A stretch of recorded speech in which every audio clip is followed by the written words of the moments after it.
পেঁয়াজগুলোকে হালকা ভেজে নিব। কিছু এলাচের গোটা দিয়ে দিব, অল্প কিছু তেজপাতা দিয়ে দিব, কিছু দারচিনি আর কিছু গোলমরিচের গোটা দিয়ে দিব। এগুলোকে হালকা একটু ভেজে নেব, তাহলে সুন্দর একটি স্মেল আসবে। এই গরম মশলাগুলোকে হালকা ভেজে নিলে একটু সুন্দর স্মেল আসে। রসুন বাটা দিয়ে দিব, 1.5 চামচের মতো রসুন বাটা দিয়ে দিলাম। 1.5 চামচের মতো আদা বাটা দিয়ে দিলাম। আদা রসুনগুলোকে হালকা একটু ভেজে নেব, তাহলে কাঁচা ফ্লেভারটা আর থাকবে না।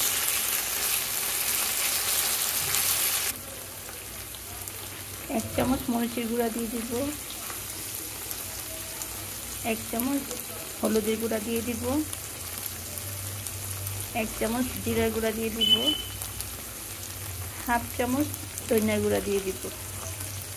ধনিয়ার গুঁড়াটা একটু কমই দিতে হয়।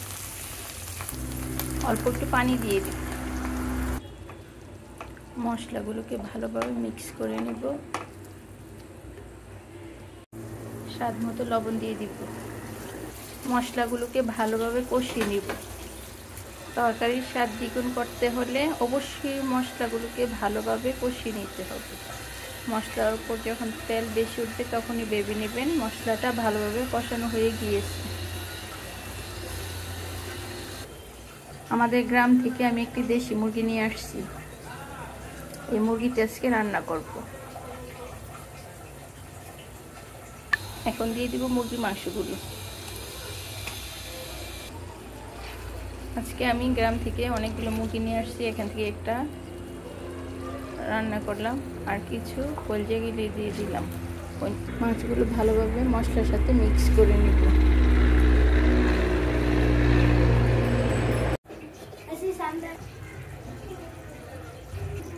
এখন দিয়ে দেবো কিছু পাকা টমেটো কুচি করে কেটে রেখেছি, এগুলো দিয়ে দিলাম।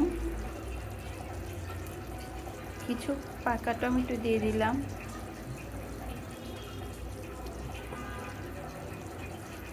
কিছুক্ষণের জন্য ডেকে রান্না করব। কিছু কাঁচামরিচ দিয়ে দেব।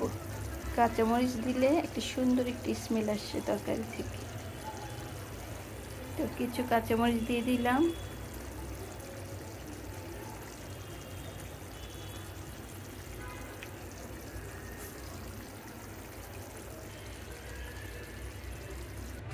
শেষ।